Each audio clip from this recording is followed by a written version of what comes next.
Understanding the drivers of change and disruption in the regional economic landscape. Moderating the session will be Dr. Lee Hock An, Senior Fellow with the Regional Economic Studies Program at ISEAS Yusof Ishak Institute, and joining him on the panel are Tan Sri Nazir Razak and Mr. Thomas Lembong. Dr. Lee, please. Smiling pose. Good timing. Distinguished guests, ladies and gentlemen, a very good morning. It's my pleasure to moderate session 2 on the theme, Understanding the Drivers of Change and Disruption in the Regional Economic Landscape. 2022 was a year of post-COVID recovery amidst unexpected political tribulations and prevailing economic uncertainties. The ramifications of the pandemic remain real and tangible. Borders have reopened and economic life has returned to normal, while adapting to various forms of the quote-unquote new normal, but supply chains continue to be disrupted, inflation hovers high, recessions loom on the horizon, and job and income insecurities cause widespread stress. Socioeconomic disparities, of course, predated the pandemic, and indeed the world, including Southeast Asia, witnessed a period of increasing social demands for policies that redress inequality, especially the plight of low-income and vulnerable households. COVID-19 further exposed institutional inadequacies and structural hierarchies. The clarion call to address these challenges resumes, even while countries grapple with job growth, public and private debt, and balancing the roles of state and market.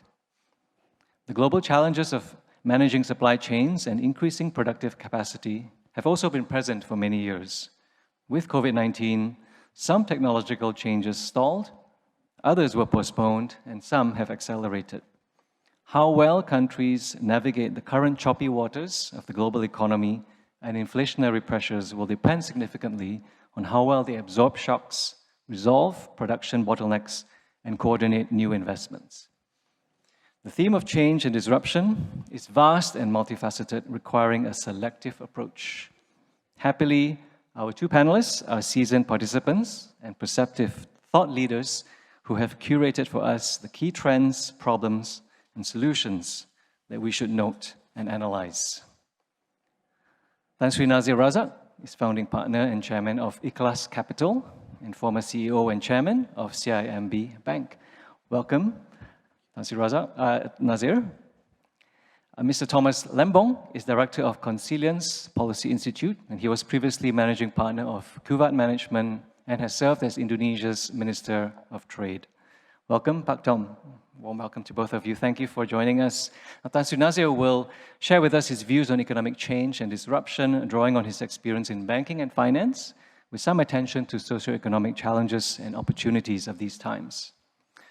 Pak Tom will spotlight the most pressing macroeconomic conditions we face, adding his thoughts on technological change and policy reforms that address the concurrent problems of economic vulnerability and supply constraints. Now, without further ado, Tan Sri Nazir, please take the podium, and we look forward to what you have to say. Good morning, ladies and gentlemen, and thank you, ISEAS Yusof Ishak, for having me. I'm happy to report that Hock An has been a very strict moderator.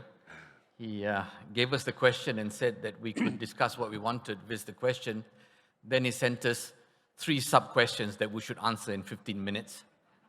Then he said, please give me a synopsis before Christmas, just to make sure you don't go offline. But ladies and gentlemen, firstly, I think there is this growing body of literature predicting that this period of 3 years of crisis, or perma-crisis, as they call it, marks the end of an era of this post-89 era of American primacy, globalization, relative political stability, economic liberalization, and low inflation.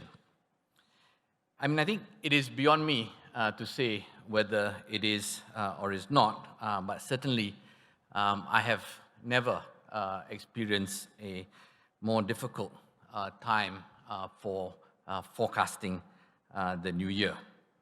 And for 2023, I guess I'm going with the consensus that there will be a global slowdown with recessions in many parts of the world. And on that base case, the impact of the war in Ukraine, the war against inflation, China's opening up, and US-China relations are likely to overwhelm the controllable variables for businesses and most countries. They will, in the end, drive interest rates, inflation, debt, growth, and market volatility. Now, in terms of the questions I was asked, firstly, I was asked to identify two major changes or disruptions that we should better understand. I think the first one is a simple one, which is that things have really changed. If we look at what's happened over the past 3 years with supply chain disruptions, currency volatility, and geopolitical tensions, there's certainly increased the importance of politics, national self-sufficiency, and reliable supply lines in business and economics. And on top of that, there's been the bursting of the tech bubble and crypto bubble, and this has refocused us on reality as well as cash flows. You see governments, for instance, in Malaysia, much more focused on our food import bill, food security as a whole. You see geopolitical fragmentation influencing decisions about investments, operating systems, and business partnerships. We have seen massive FDI shifting from China, in particular to Southeast Asia, Vietnam, and Thailand. And of course, the one risk, or the one China risk, is leading to talent and capital outflows from Taiwan and Hong Kong into Southeast Asia, with Singapore being a particularly attractive destination. So at my private equity firm, I noted a huge contrast between the fundraising environment when we were raising funds in 2019 and versus where we're raising funds today. Certainly, we feel enormous increase in interest in ASEAN. We feel an enormous, a marked shift away from venture investing to more traditional growth equity like ours. And we notice the change in where the pools of capital are. In particular, now there is a significantly larger pool of capital here in Singapore, and the Middle East has become a very significant source of funds for private equity. So I think tactically, it's changed for a business like ours. I think it certainly should be tactically changing for countries as well as regions. I think, when it comes to countries like Malaysia, I think this whole reset is a huge opportunity to put yourselves forwards to the new pools of money and the new investors for the region. And I think countries should do that. And I also agree with Nguyen's point that it is time for ASEAN to recalibrate its strategy. Now, the second point I think I'd like to make on this question is that I think the risk of a major financial accident is very high. I find it surprising that despite over 3 years of crisis after crisis, we have not seen any major financial accident. There has been some shocks, Greensill, FTX, but they have been quite contained. I think over the last 3 years, clearly, it's eaten into reserves of companies, nations, and people. And looking out next year, revenues are set to decline, while costs will rise for individuals, companies, and countries. Global debt now is at 257% of global GDP, which is higher than 2008 of 215%. And of course, cost of borrowing will continue to rise into 2023.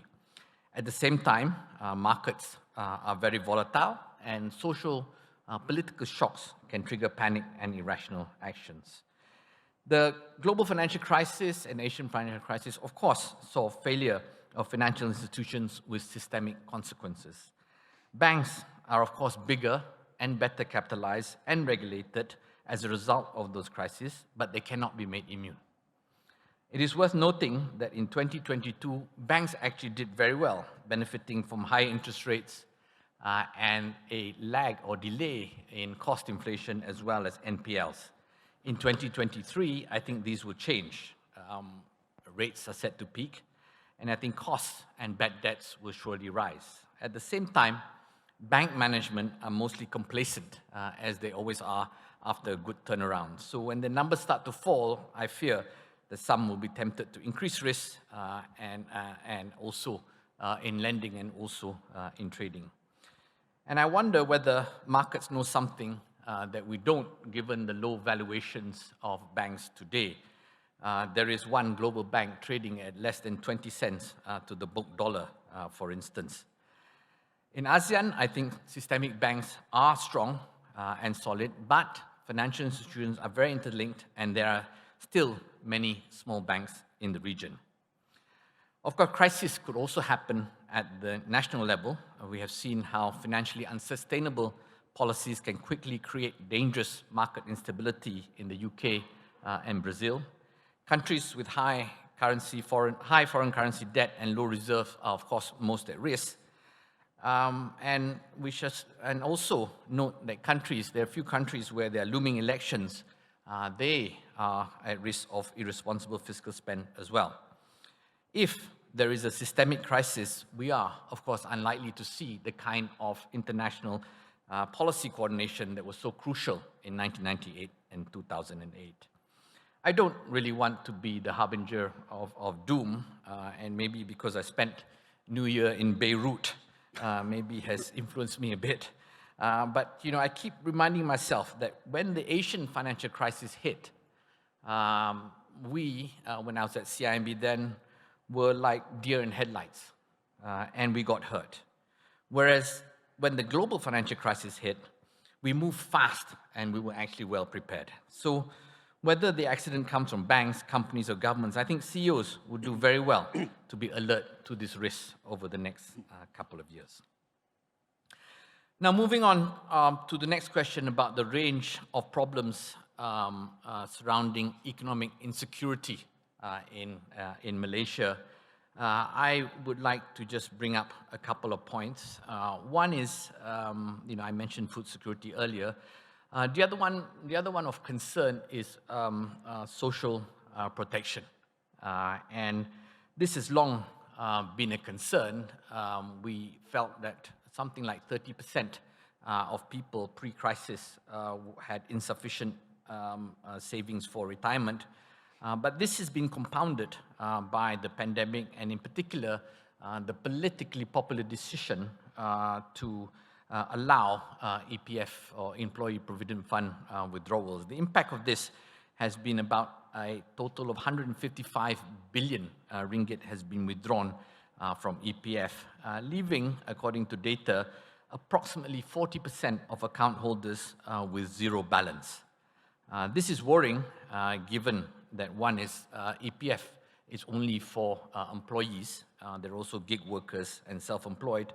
And of course, Malaysia is a rapidly aging society. By 2030, we think that about 14% of the population will be over 60 years of age.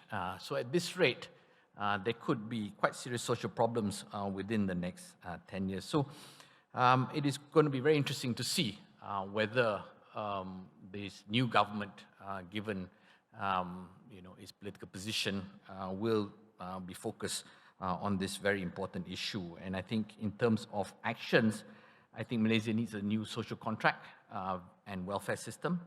I think there needs to be gradual transformation into one that provides minimum welfare to members, and hence there has to be an element of transfers.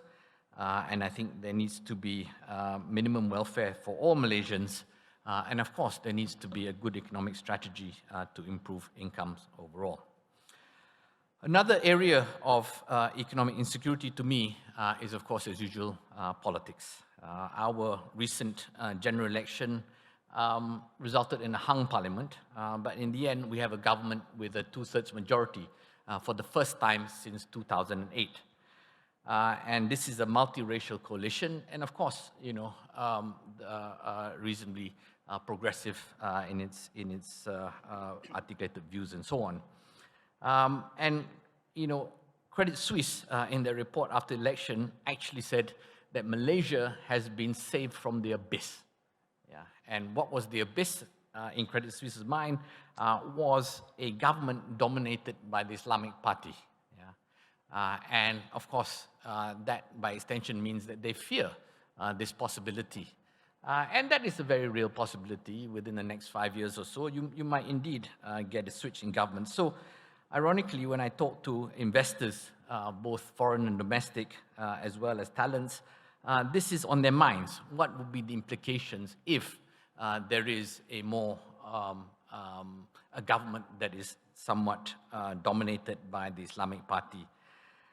I mean, I think ironically, the government in power needs to reposition itself into this new era, attracting new investments. I mentioned just now what a great opportunity this is.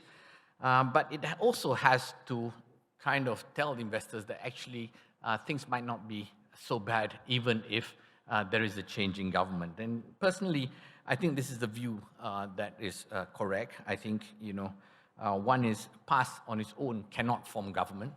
It only has about 20% of seats. And two is, I think the support currently of the Islamic Party is somewhat inflated, given the tactics during the last election.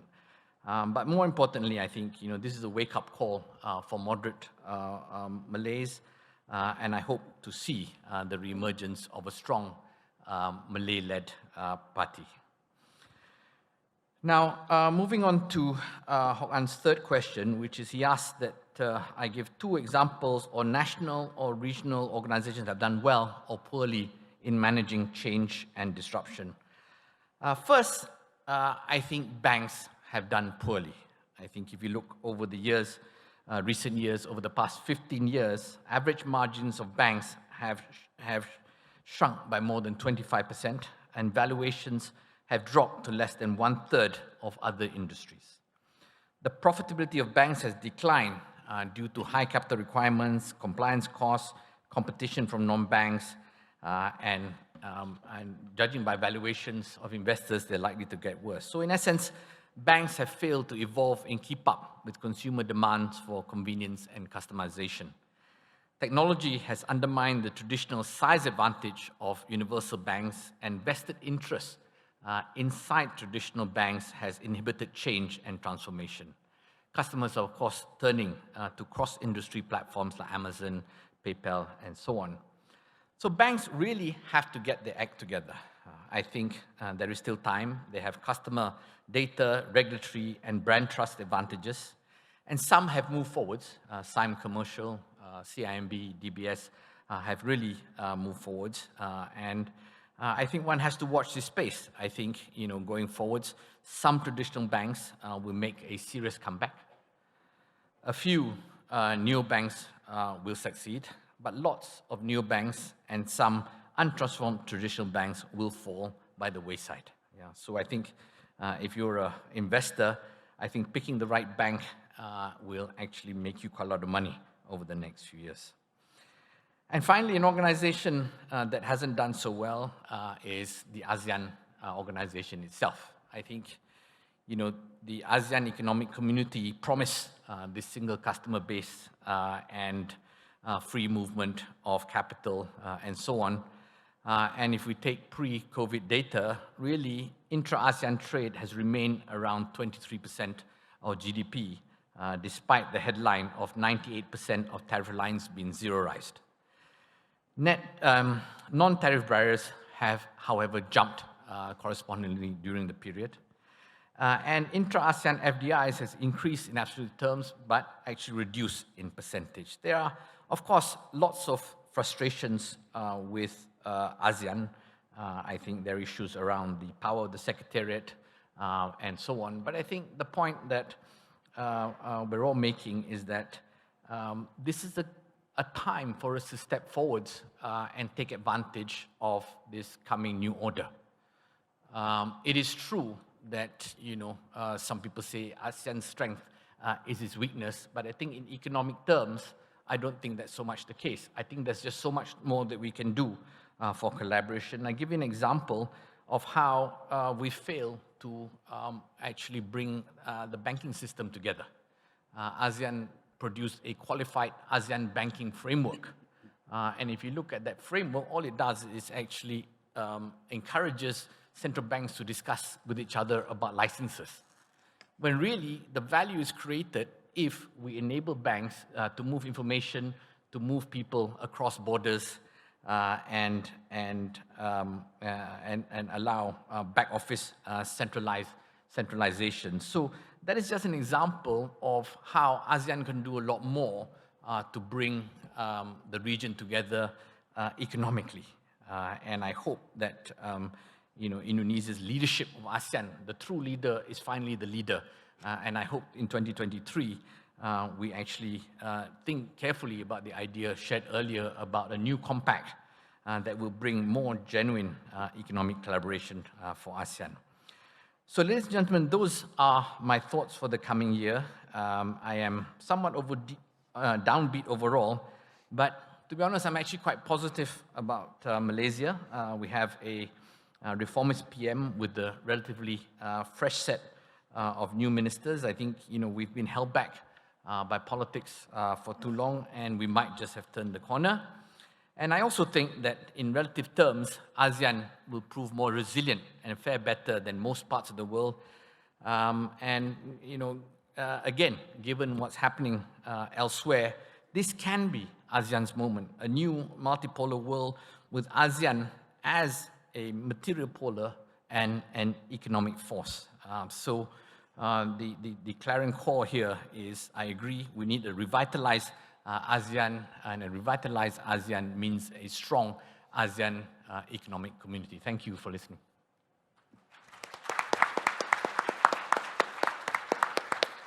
Thank you so much, Tan Sri Nazir, for concisely, substantively, and thoughtfully sharing your answers to every question and sub-question that I had posed. It gives us, I think, a lot to reflect on, and I'm sure, right, a lot of fodder that we could churn up questions for further discussion. And now, Pak Tom is already at the rostrum, so yes, please go ahead.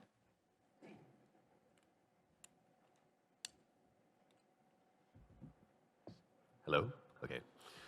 Well, hello everyone, and very happy New Year. And I certainly want to join my fellow panelists in conveying my sincere thanks to ISEAS Yusof Ishak Institute for having me today, and for the typically Singaporean clockwork arrangements around this conference.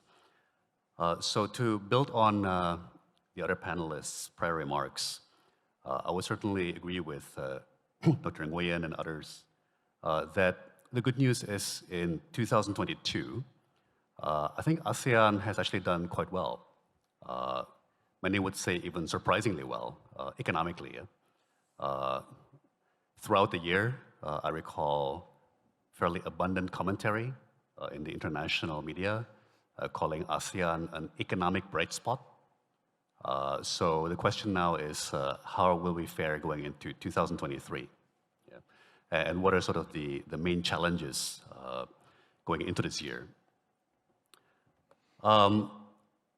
My view is that in 2023, the main threat of disruption is probably not going to be something as novel and exotic as Russia's invasion of Ukraine last year, but something much more familiar, which is namely good old-fashioned monetary tightening.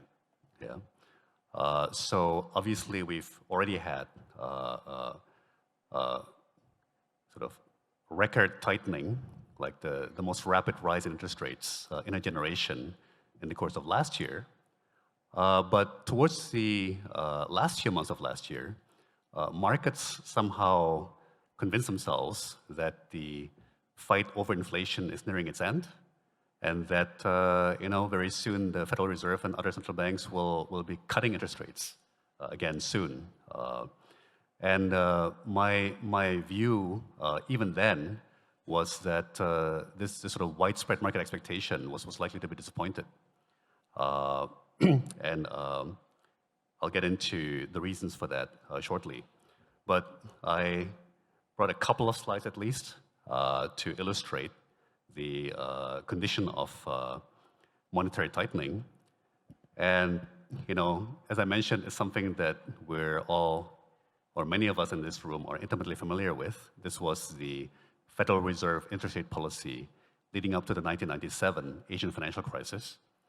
And just to give a bit of a comparison, here's the interest rate policy over the last several years by the Federal Reserve and the European Central Bank and the British Central Bank.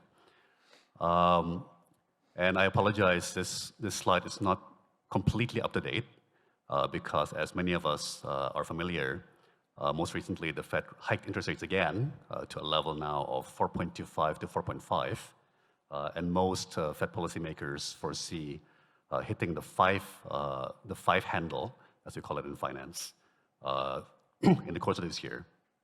Now, when I explain this to people from non-finance background, I often like to compare this sort of interest rate pattern, kind of economies having to climb stairs, or economies being able to go down a set of stairs, right? So it's the steeper the stairs, of course, the harder the climb. And in this case, and of course, conversely, as the stairs are descending, it denotes a condition of easing financial conditions. But what I describe, the way I like to describe it now is like what you see on this slide in recent months looks more like a wall rather than a stairwell. Yeah. So this poses a significant challenge for economies trying to adjust rather than having to ascend a steep well of stairs. It's more like having to avoid, number one, hitting the wall, and number two, then having to climb a wall. Yeah. Now, the biggest story for the global economy in 2023 is most likely going to be China's post-COVID reopening. And Huok On and Tan Sri Nazir are my witnesses that I already put this in my synopsis prior to The Economist magazine putting it on its issue last week. But as another panelist mentioned earlier, China today is now like a $15 trillion per year economy, right? So as China goes from being in a very depressed economic situation last year into a rapid reopening and all the corresponding economic rebound that entails, it's likely to drive up the prices of everything from jet fuel to gasoline to diesel to natural gas. And I think this is what's going to ultimately put more pressure on inflation around the world, and therefore more pressure on central banks and policymakers to keep interest rates higher for longer and potentially even raise rates to levels that are not currently anticipated by global markets. Yeah. Now, what does this mean for ASEAN? I think some other panelists today have alluded to the fact that we are not, despite our dreams to the contrary, we're not a monolithic economic region. So this condition is likely to have diverse consequences for different sub-regions within ASEAN. I think, as Tan Sri Nazir also alluded, it's difficult to get away from politics and policy quality in situations like this. I'm particularly sympathetic to Philippines and Malaysia, who have brand new governments in place coming in just at this time. I do worry about my own country, Indonesia, where I feel that we've been so busy preparing for 2024 that we've done too little to prepare for 2023. But I think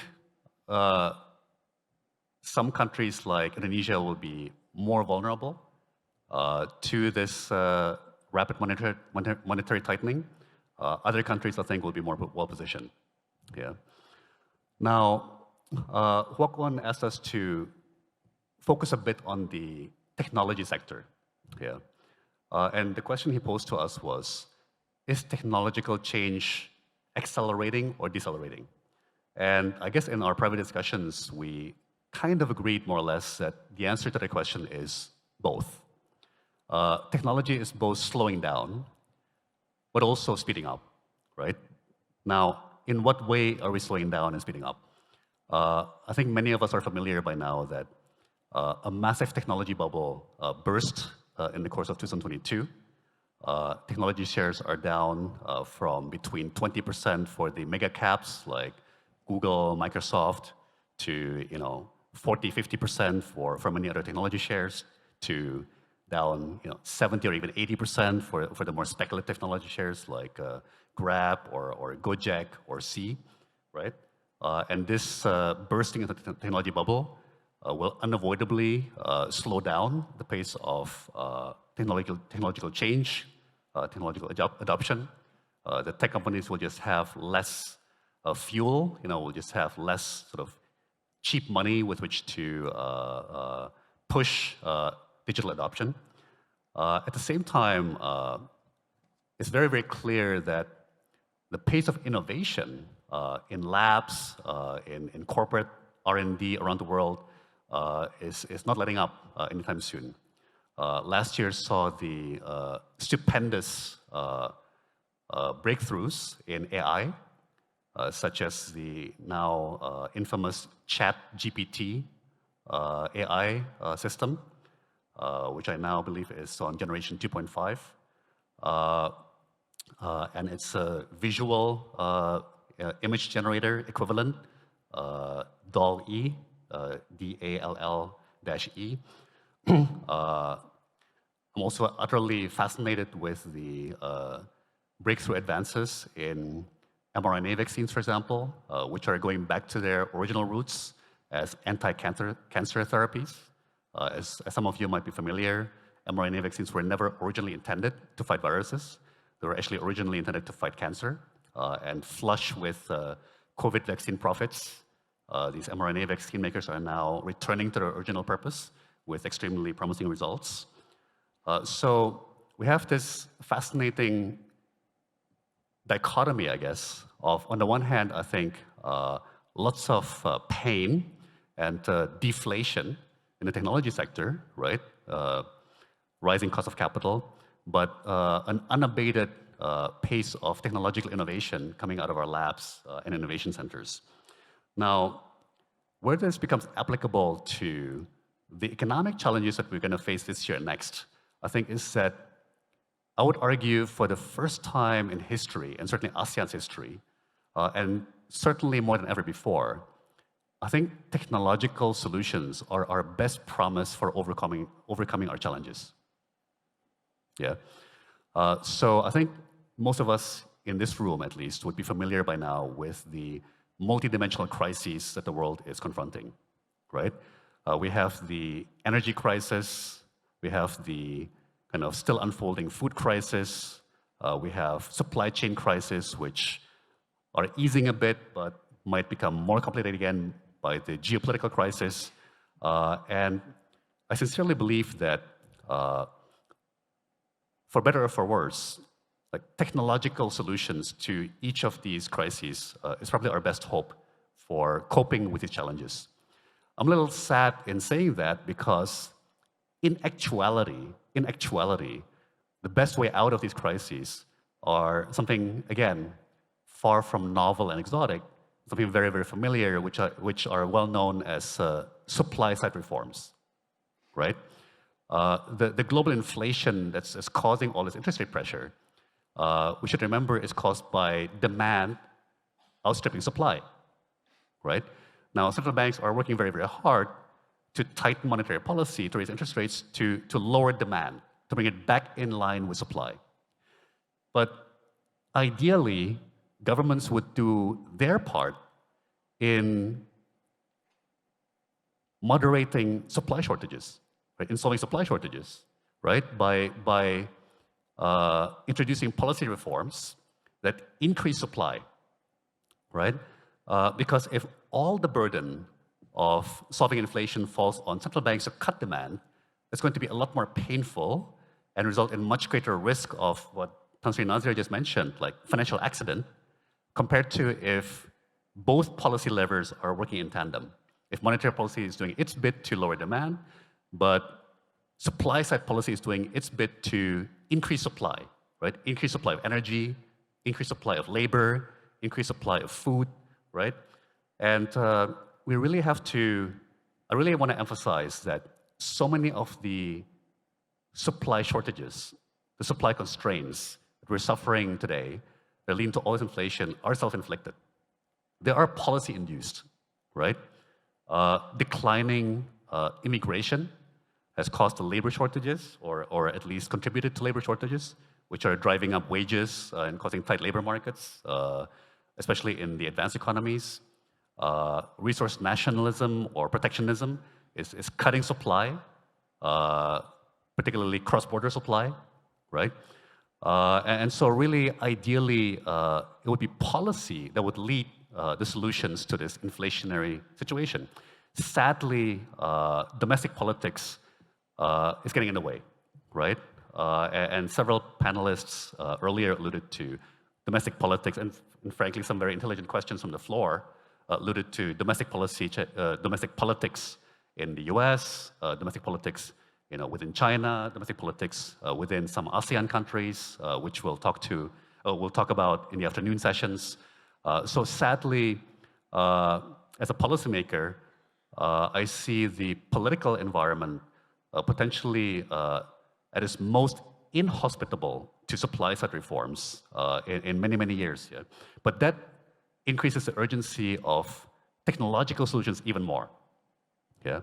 Now, lastly, Huok Un asked us to, as Tan Sri Nazir mentioned earlier, to give some examples of failed policies, of successful policies. One of my favorite examples actually is the baby formula supply crisis in the USA last year. Yeah? So rather stunningly, for such an advanced economy as the US, last year, about mid-year, if I remember correctly, the United States suffered a phenomenal shortage of baby formula around the country, right? And it's ironic because the United States is essentially self-sufficient in baby formula, right?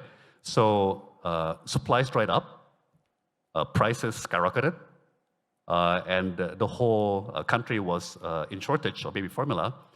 Why? Because the industry had become so concentrated. Yeah, there's only 3, maybe 3.5 major players in the US that supply substantially all of America's baby formula out of only a handful of factories. So when one single factory in the Midwest shut down due to quality control problems, like it essentially caused the entire system to go into shock, right? Now, how did the US end up solving this baby formula crisis?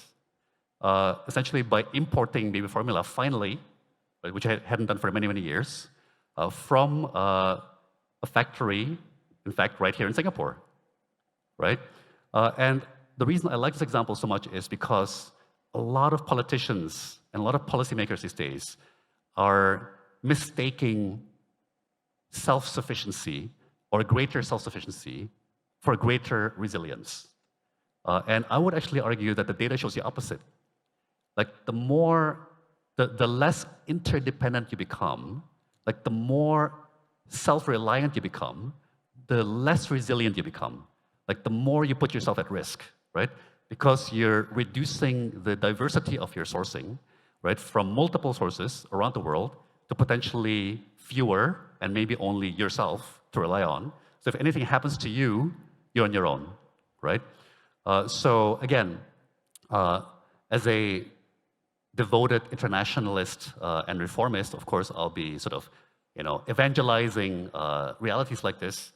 Sadly, let's see how the politics goes this year and next. It's uncertain how hospitable the politicians will be to this message, and which is why I'm so passionate about private sector and businesses resorting more and more to technological solutions. Yeah. Now, an example of a successful policy, and I apologize if this one might be a bit banal, and I may need some help from our Singaporean colleagues here, because I can't remember exactly when this took place, but I remember roughly between 5 and 10 years ago. Singapore also went through a bit of a bout of self-doubt about foreign workers, about immigration, and so on. And I think the PAP once again took a beating in the elections, where this was a very controversial issue. And very memorably, Prime Minister and government adopted a strategy of going for productivity-enhancing, labor-saving technologies and improvements. Yeah? And at that time, it was very, very dubious whether that strategy would work. But I would argue that it did. And to give you a very, again, seemingly banal example, during that time, I remember it was, because I was living with my small children here in Singapore, during that time was when all the fast food restaurants around Singapore started adopting these touch panel display where you basically bring a credit card and you place your order on a touch panel, right? Instead of having to queue and deliver your order verbally to a human cashier, right? And that dramatically cut the queues for ordering your food at fast food restaurants. And it automatically also was labor saving because you need fewer cashiers doing something pretty unproductive, right? Which is basically just taking verbal orders from customers, right? But it's these kinds of little changes, labor-saving technologies, multiplied across thousands of companies and millions of customers that ultimately result in efficiencies and productivity gains that then solve our shortages and ultimately our inflation conundrum. Thank you, and I look forward to a vibrant Q&A. Thank you very much, Pak Tom, for sharing your insights and giving us a combination of a macro overview of the problems and from the whole global perspective, and also addressing some of those questions with specific examples. I actually apologize for coming across as delivering you some undergraduate exam type of question and didn't mean for you to be going point by point.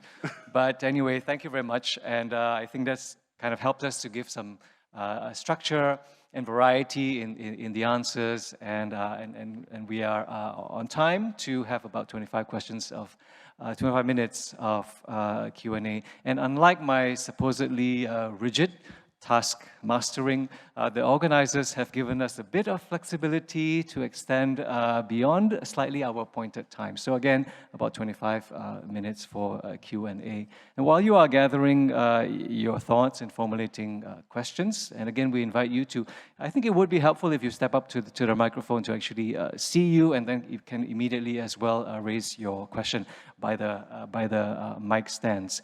Just introduce yourself and state your question. I want to start with a big picture question for both our panelists. Tan Sri Nazir, you had touched on some socioeconomic issues, the demands for public provisions and social expenditures. Pak Tom, you had pointed out some problems in supply chains and productive capacity. Now, there's a broader doctrine of supply-side economics in the backdrop of this question, and also recent incidents. And we can all recall, I'm sure, the Truss administration's debacle in the UK, Chancellor Kwarteng's mini-budget of massive tax cuts. Now, that may be an exceptionally ill-conceived, overzealous and dogmatic project that failed, but I think there are broader related issues that warrant sober attention. And the prospect of races to the bottom, whether it's tax cuts or a dilution of labor, environmental standards, and so on, I think still exists. And social expenditures, public demand, public revenue, and a broad tax base. So the question, how should Southeast Asian countries negotiate these demands and dilemmas of economic growth, equity, and redistribution? Maybe just more at a strategic level, to help us to frame how we think about that. I want to address a few questions. Again, I have to select these, but I think Tan Sri Nazir, right, your wealth of experience in the banking sector, and you did give a candid and critical take on the banks in recent times. And it's a sector that has seen disruption as well. So I would really value your evaluation of the financial sector, fintech, right? How it has done, its development and also its prospects, and how well it is contributing positively to the kinds of multidimensional positive objectives that you had outlined. To Pak Tom, you had brought up protectionism, and I don't want to get into a debate about that, but I think the flip side of it is sort of the segue of my question, which is that there has been a reassertion, right, of policy autonomy, a resurgence of industrial policy. And so let me tie that in with technology. Right? What are some policy responses that you would advocate for promoting technological change, sort of in this context where countries, we do see reassertion of policy autonomy and industrial policy? In what ways can government coordinate? Should it be more about planning, regulating, and so on? Okay, so there were one broad question for both, and then a specific question. Tan Sri Nazir, would you start? So I think in terms of the big question, I mean, obviously, to state the obvious, I mean, every country has its own dynamics. Insofar as Malaysia is concerned, I think the imperative, to be candid, is to present the investment case or represent the investment case for Malaysia, which has actually been quite poor for a number of years. Two is to actually reduce the inefficiencies and leakages in the system in order to redirect that to better purposes. Relatedly, there's also been excess subsidies in the sense that they have not been targeted, they've been too blunt. So I end up getting subsidized every time I buy fuel and feel very guilty about it. So there's a lot of wasted subsidies there. So this is the challenge that the new Prime Minister and Finance Minister is facing. He's got a budget scheduled for February the 24th. He's representing the previous government's budget. So, I am looking for that range of strategies. And in terms of, despite the lower spending, I expect him to direct more funds really to the B40s and also to kickstart the social protection reforms that I mentioned. On your second question about banking, I think fintechs have been tremendous for the banking industry. I think the collaboration in particular between fintechs and traditional banks have come up with good solutions. But on top of that, I think, they've really, kicked banks up the backside, really. And as I said earlier, my bet is that you'll see a comeback by banks.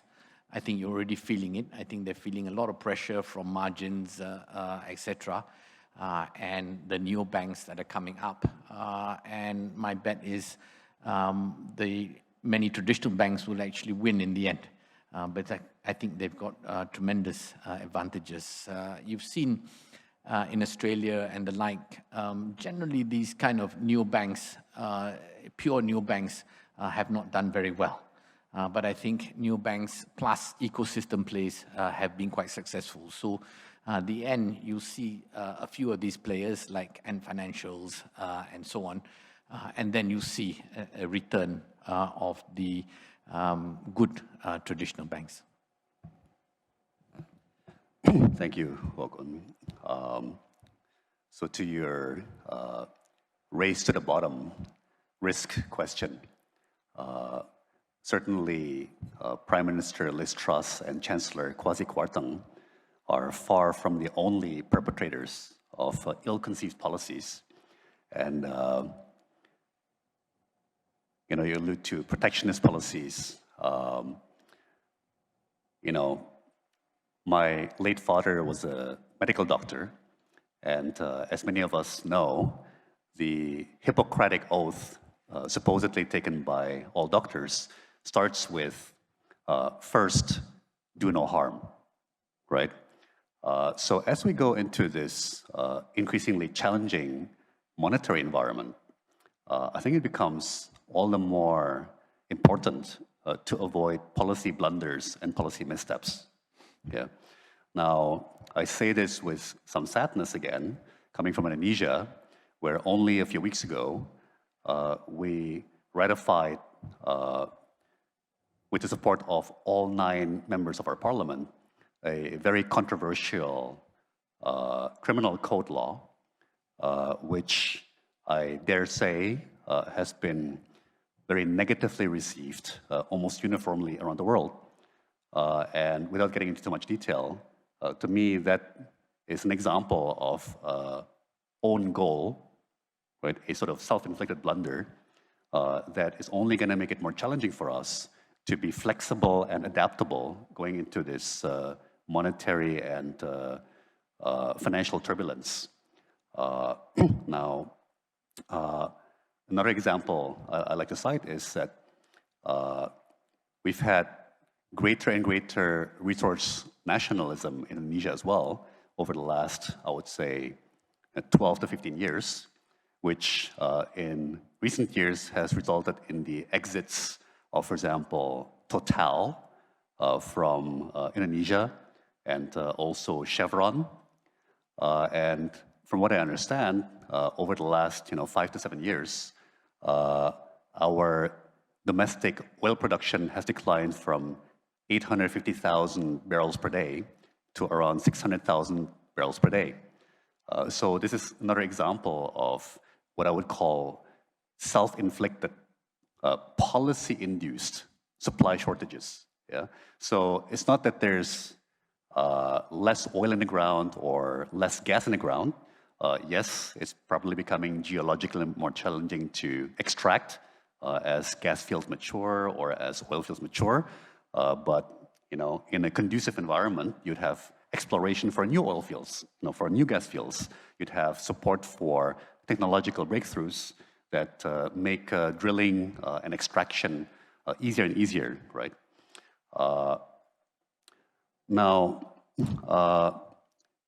as I said, turning the tide on all this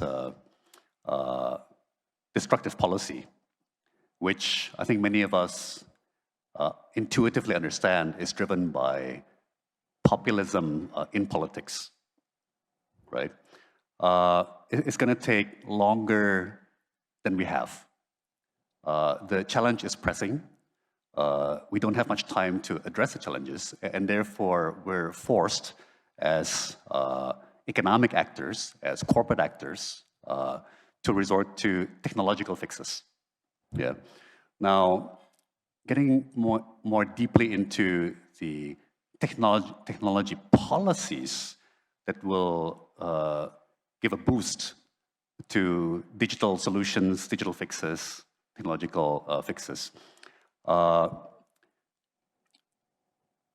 guess one top-of-mind issue definitely is data policy, right? And one, frankly, pernicious threat in data policy is data localization. Yeah.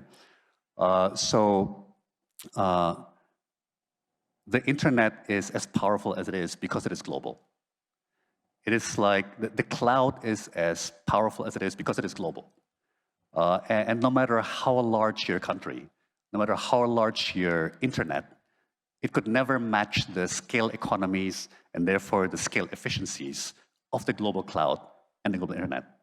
So any of us hiving ourselves off from the global internet will automatically raise costs, reduce efficiencies, and frankly, isolate our economic actors from the best algorithms, the best technologies, the best AI that is available to address our shortages and our problems.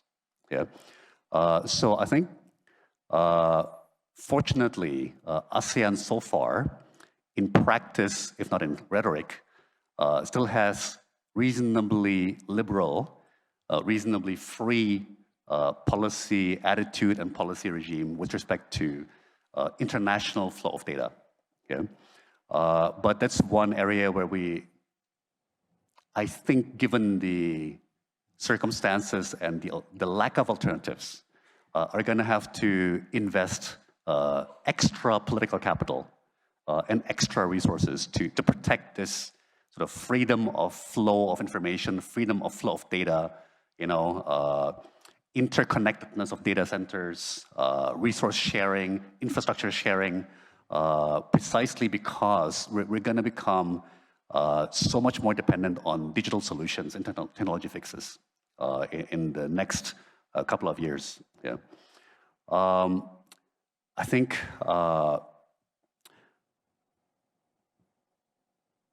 earlier I mentioned that the plummeting decline in immigration, particularly during the pandemic, has really contributed to labor shortages in many sectors, in many major economies, right? So it stands to reason that boosting what in trade jargon we call movement of people. Yeah, so people movement, whether it's tourism, whether it's business visas, business visits, foreign workers, frankly, expatriates, if necessary, on shorter term stays, right? But basically facilitating international talent flow, regional talent flow, right? The flow of expertise and technical skill within ASEAN and from outside into ASEAN and from ASEAN to the outside world, I think would be the other area that becomes extremely important here. A lot of people don't realize that a huge amount of the coding and programming behind our unicorn super apps like Gojek, Grab, Shopee, and so on is actually done out of India, right? Now, again, our entrepreneurs have been so inventive, so creative, right? They found ways to do this, to import the technical expertise in coding and programming from India quietly, right? To avoid any political hoo-ha, right? To overcome severe shortages of coders and programmers within ASEAN itself, right? So that's an example where tapping global pools of talent, is really, really crucial for supporting our digital solutions and our technological fixes. Yeah, but Tom, I think, during my years in banking, it was really Indonesia that was, the most difficult in terms of movement of labor. So what is the real, issue here? And relatedly, we are looking forward to Indonesia leading ASEAN next year. Would it be able to lead on such a crucial issue? I guess I should confine my comments as much as I can to economic matters. But unfortunately, as I said earlier, it's often difficult to divorce, economic policy from political trends and political realities. And I think ultimately it goes to the battle between populism and technocratic governance, right? I was actually very happy that at a minimum during President Jokowi's first term, there was a big effort, including by the president himself, to kind of tilt away from populism and towards technocratic governance, right? Like, he pushed back very strongly against sort of anti-foreigner sentiment. He said, we should be doing the opposite. We should be courting international investment. We should be courting international talent, right? Sadly, it didn't take long for the previous trend of sort of more anti-foreigner, narrow nationalism to make a big comeback, right? Now, what I think is a fascinating question for 2023, 2024 is populism has populism finally crested in ASEAN and around the world? Could populism actually be in retreat now, right? Because the demise of populists such as Boris Johnson, Liz Truss, President Bolsonaro in Brazil, right? The poor electoral results of extremists and populists in the US during the November midterm elections, right?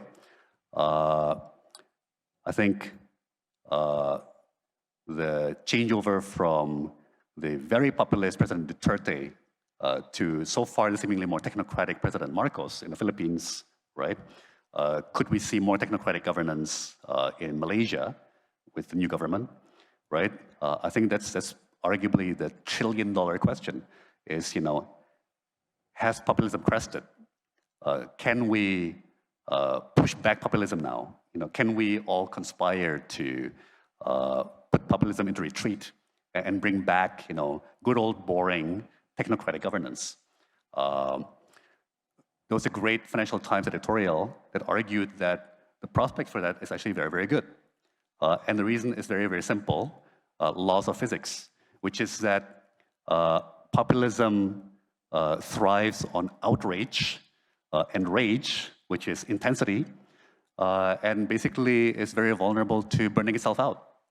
As the saying goes, the flame that burns twice as bright burns half as long, right? So a lot of times the electorate just gets tired of populism, right? It takes too much energy to sustain, right? And after a while, they do want a break from it. They just want things to get quiet a bit, be able to focus on their lives and not be, overstimulated all the time by all this sort of populist drama, right? Now, we have our own versions of populism in ASEAN, I would say. But really, to my view, that's at the heart of the policy conundrum. Yeah. Well, politics and economics are inextricably linked, and so there's no issue with addressing them both. And once you bring up politics, it gets very spirited, and we can go on and on. But I see a few hands that are going up. So why don't we just take one round of questions for a start? Yes, Meredith.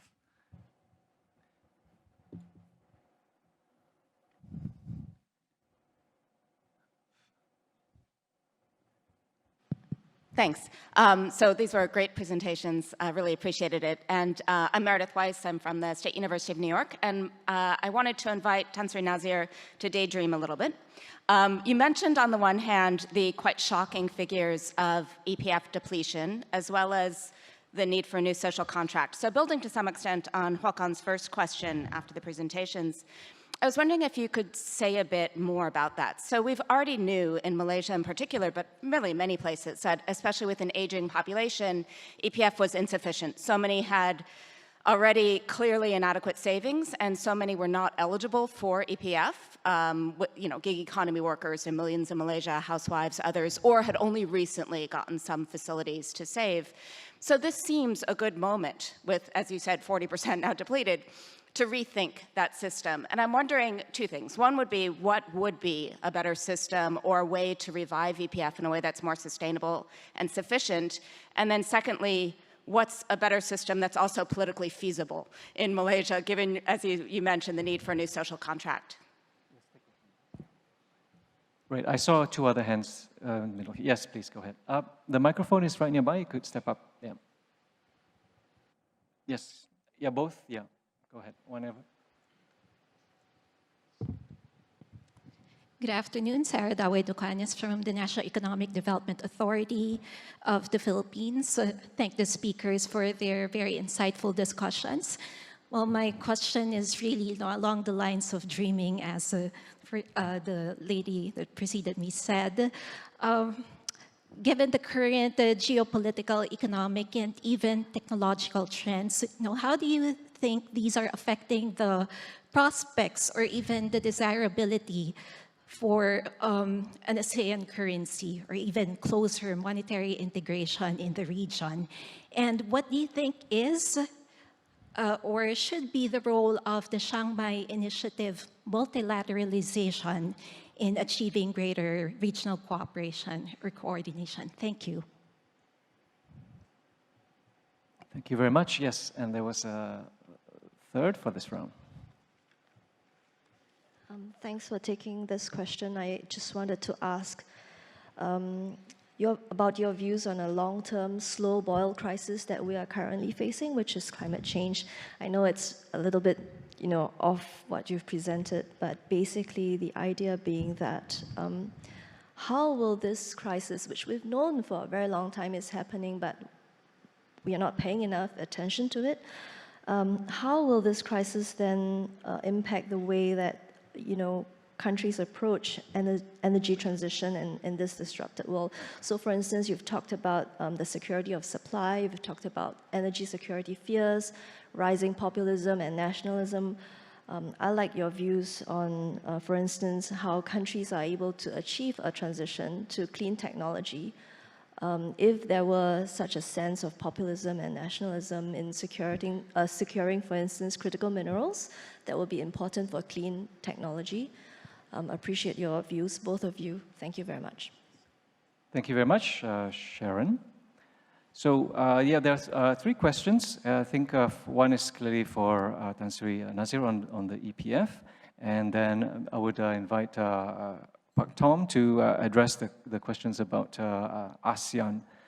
And climate change, I think, is the existential crisis of our time. So both of you could maybe, by way of your closing remarks as well, address the climate change question. How about Tom? Go ahead first. Yep. Okay. So on the question of ASEAN currency union, or the possibility of like an ASEAN single currency. So I'm actually deeply passionate about this subject of the dollar as a global reserve currency, about the euro as a currency union and so on. I think the conventional wisdom that currency union does not work for ASEAN is correct. The disparity in stages of development between the 10 ASEAN countries is just way too wide, right? To encompass more than just a few countries in any kind of a currency union. Number 2, I agree with Tan Sri Nazir that ASEAN's institutions are still so small and underdeveloped compared to, for example, the European Commission or European institutions to support the kind of policy convergence that would sustain any kind of a currency union. Having said that, I would highlight 2 things.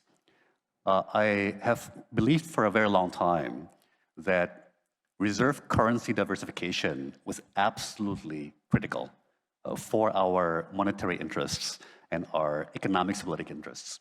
So diversifying more of our trade, tourism, and investment to use euro in addition to dollar, to use renminbi in addition to dollar, and frankly, even use yen in addition to dollar, I predict would lead to more stable liquidity, more stable interest rates, and ultimately more stable economic growth, right?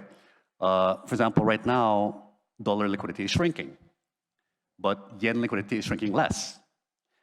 If everybody was more habituated, more accustomed to using yen, we could switch from using dollars to yen, right? So that's one. The second very notable development is essentially direct local currency settlement, right? So the central banks between Indonesia, Malaysia, and Thailand have already introduced direct local currency settlement between rupiah and ringgit, rupiah and baht, right? And I was told by some friends who actually went to Bangkok for New Year's, astonishingly, when they paid their baht bills in restaurants and so on, what they saw on their debit card bills or credit card bills for Indonesia was an incredibly attractive exchange rate. Yeah. So I don't know what it is thanks to this central bank arrangement, but that's, I think, facilitated by QR code payments, by digital back-end payments, fintech, greater local currency settlement directly among the ASEAN currencies, I think would be another great outlet for our financial infrastructure. Now, climate change and the Shanghai Cooperation Initiative. Yeah. So look, I think one thing that ASEAN and the middle powers can do is to focus the global agenda relentlessly on common interests, such as solving climate change, climate crisis, right? Like, no matter how furiously China and US conflict, both still agree that the climate crisis needs to be solved, right? Like, the climate crisis will impact both, perhaps not with equal severity, but will impact both with their own severities, right? And so I think, it would be a useful sort of moral leadership, policy leadership. I think if we pushed climate solutions, climate policy at forums like Shanghai Cooperation Initiative. Thank you. On the question on EPF, basically, firstly, this transition, there's no silver bullet. It will take time. At the moment, EPF is 15.7 members, and the public sector pension is about 1.5 million. So the gig economy is probably, and unregistered and all that, is about 5 to 6 million. So there's a lot more people to cover. Secondly, EPF has 300 billion ringgit money on call.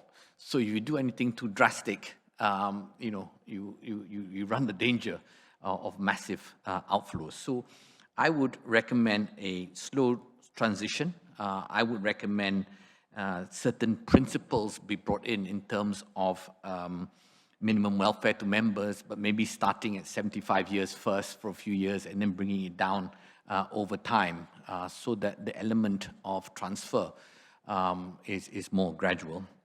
And in terms of implementation, I actually think it's the most populist thing you can do because you're really giving substance to the fact that you're helping out the masses. The issue, of course, is vested interests and the rich. And so it'll be quite interesting to see whether the government sees this way, in that I really think this could be the most popular thing for this government to do. Just briefly on the ASEAN currency, totally agree with Tom, and I just wanted to make the point, there's just so much more we can do without worrying about the currency.